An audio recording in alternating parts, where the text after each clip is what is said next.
This was an experience, an absolute experience.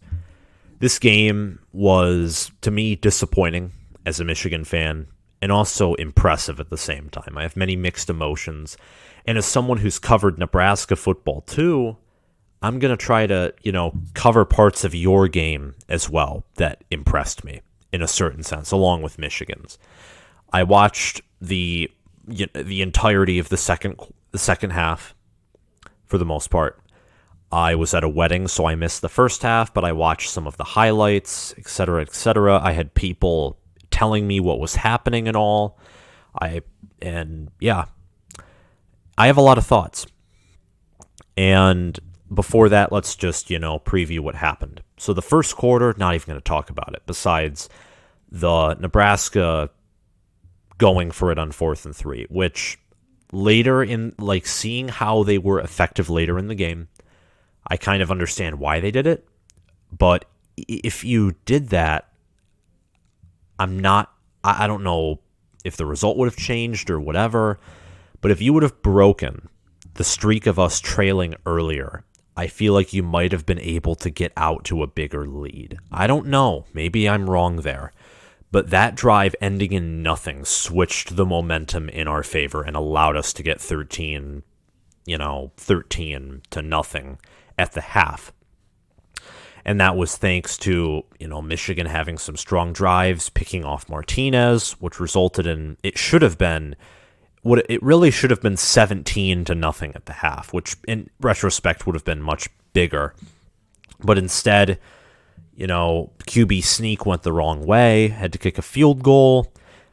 And then just before halftime, we rushed for a touchdown. And at this point at halftime, I'm thinking that rush for a touchdown is huge. It's not 9-0, it's 13-0. It's nearly a 2-touchdown lead.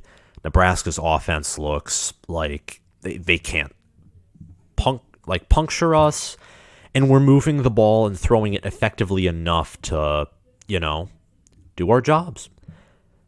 And I was wrong.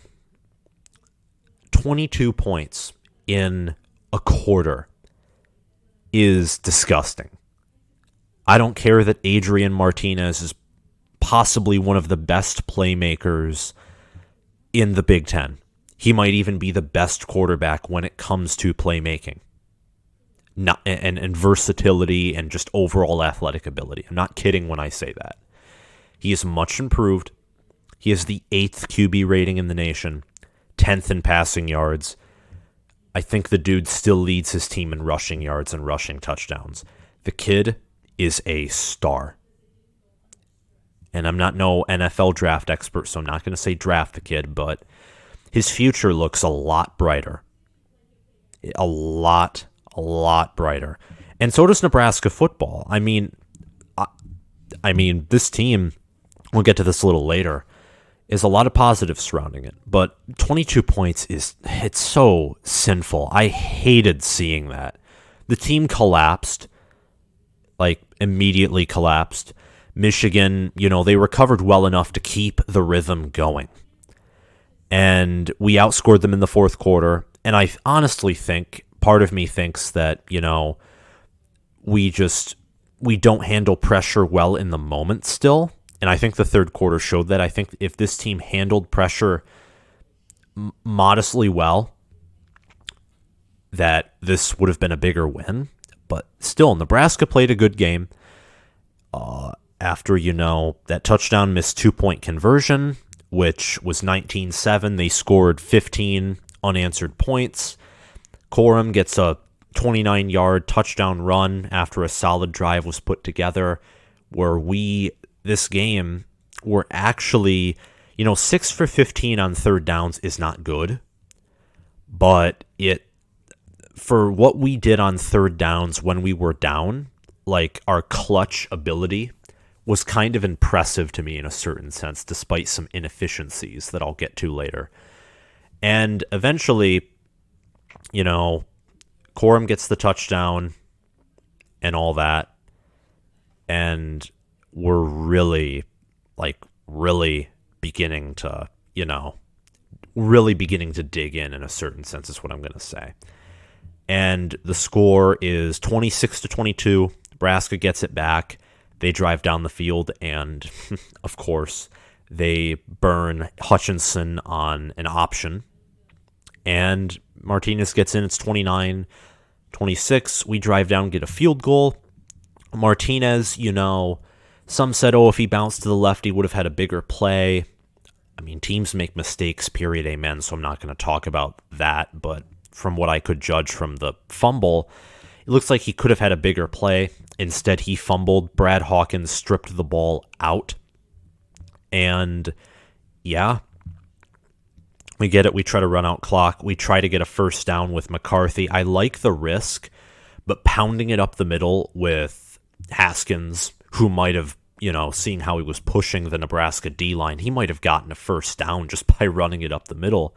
Or Corum, you put McCarthy in and run for a read option, and I don't know. It's almost like going Wildcat there would have been more effective, but I'm not the head coach.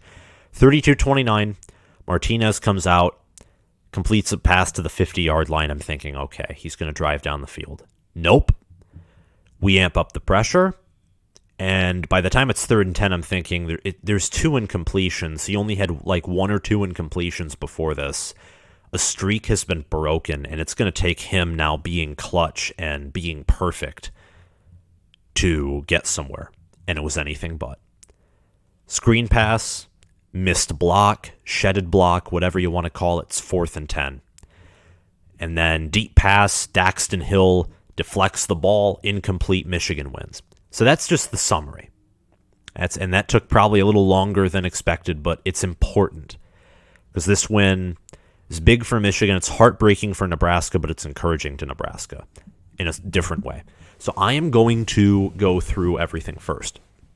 I'm going to analyze Michigan and Nebraska. Let's start with my team. Our passing game. We are not beating Ohio State with this pass game. We just aren't. That's not to say we can't, because, you saw what Zach Calzada did to Alabama. And we know that Ohio State has defensive vulnerabilities. If we perfect deeper, medium passes, even short range, if we can just pass a little bit better, because Nebraska does have a solid defense, it's possible. But at the moment, this game proves why Ohio State's ranked ahead of us. Just does. I'm being completely honest with you here. I think Ohio State's the better team right now. Now, do I think that Ohio State is the better defense even after this bad defensive performance? I actually don't. I still think Michigan is the better defense, but that doesn't matter. Ohio State, CJ Stroud, people are saying, oh my gosh, he looks like Fields, and what they're forgetting is this dude has a better wide receiver core than Fields ever had. Smith and Jigba's really developed. Olave and Garrett Wilson got so much better. The O-line, you had some people return. Henderson is better than Teague or Sermon. Dude has more pieces to succeed than even Fields did. Honestly. Has more pieces to succeed.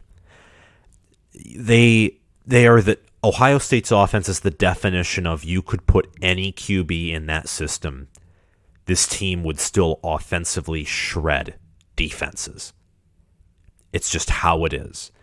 The offense, we are going to have to get an offense that can score and that can keep up. That means these field goals, 1 or 2 of them have to turn into touchdowns if we want to hope against Ohio State.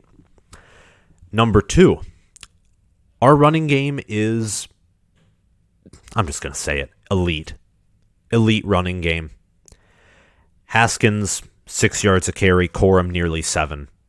Haskins had 2 touchdowns. Corum had 1. And Haskins is the power back. Haskins is not this fast, shifty breakaway dude. He's not Kenneth Walker. He's not Blake Corum. He's not Henderson.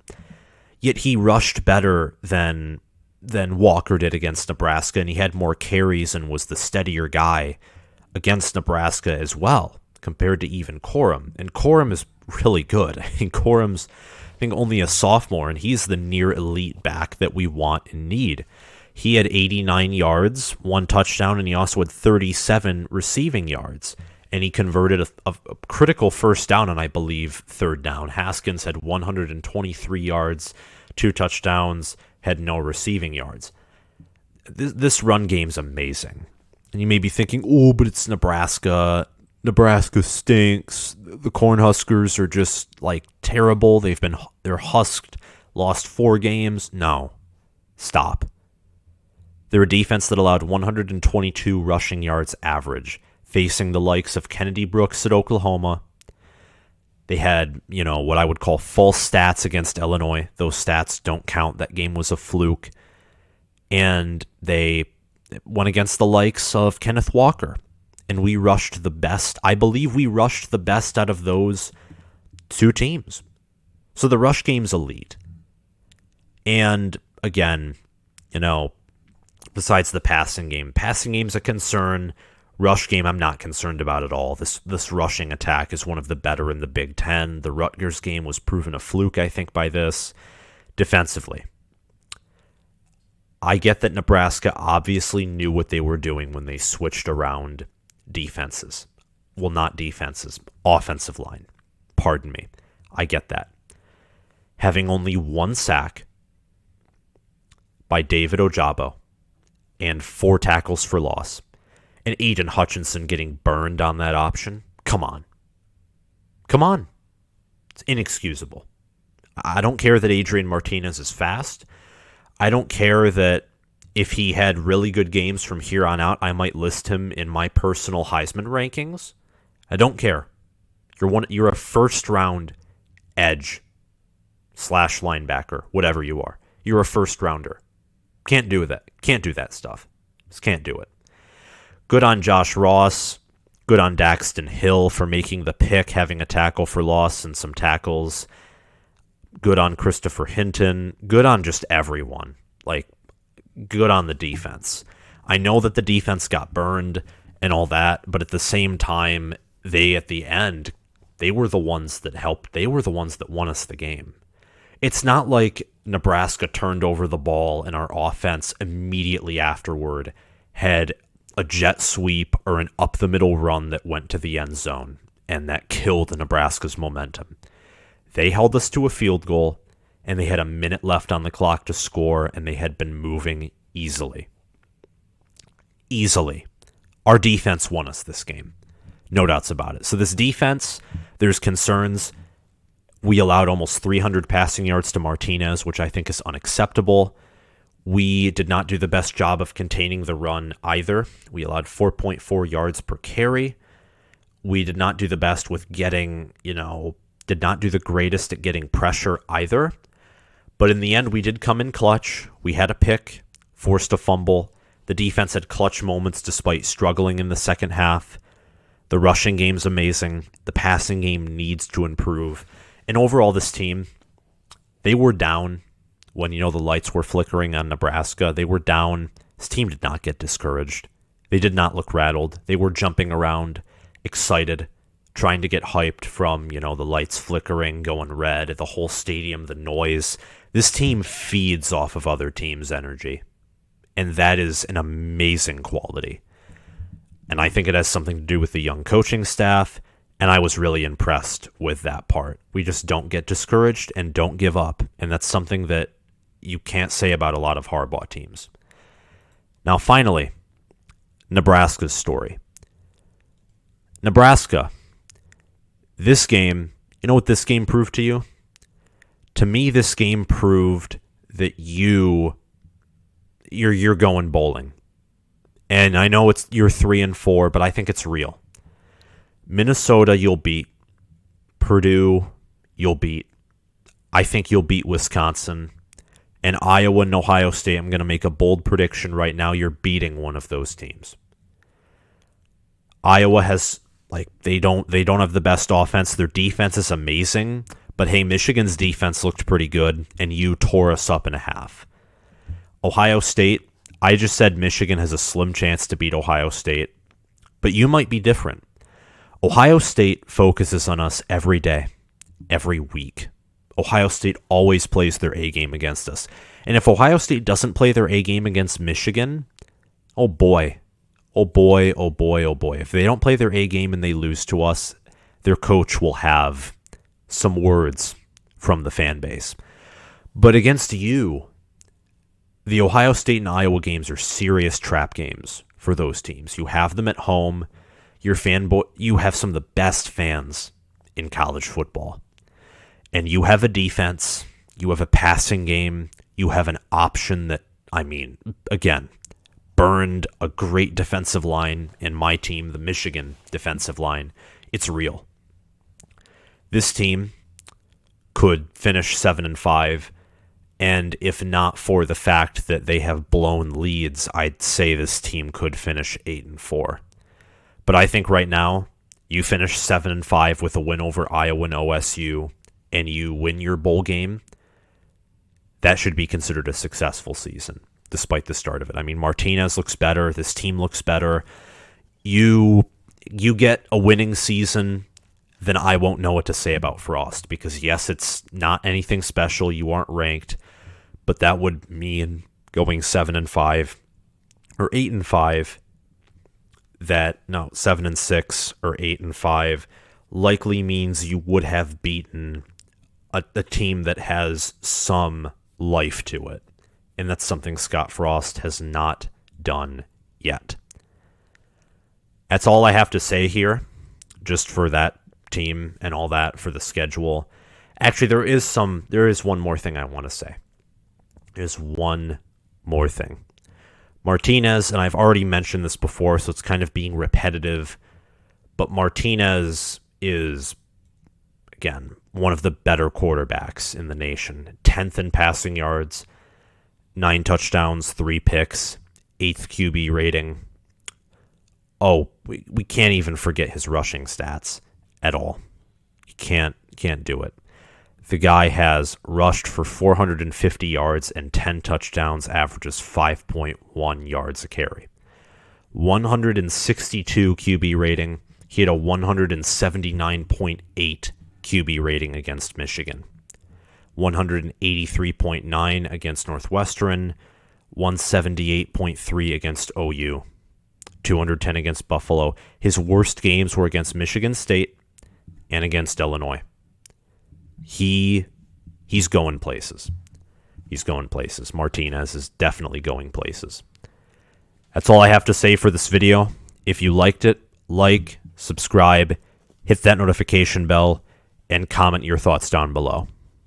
And tell me what you thought about this game. What do you think of it for Michigan, from a Michigan and Nebraska perspective? I think for Nebraska, it shows they're competitive, but it is very heartbreaking. This team, to me, looks like they're playing for Scott Frost's job. Like, they know that they have to get a big win. And it looks daunting down the road, but I do think they can do it. And for Michigan, we have a lot of work to do, but it showed that we can, once again, handle adversity. Thank you all for watching, and I'll see you around.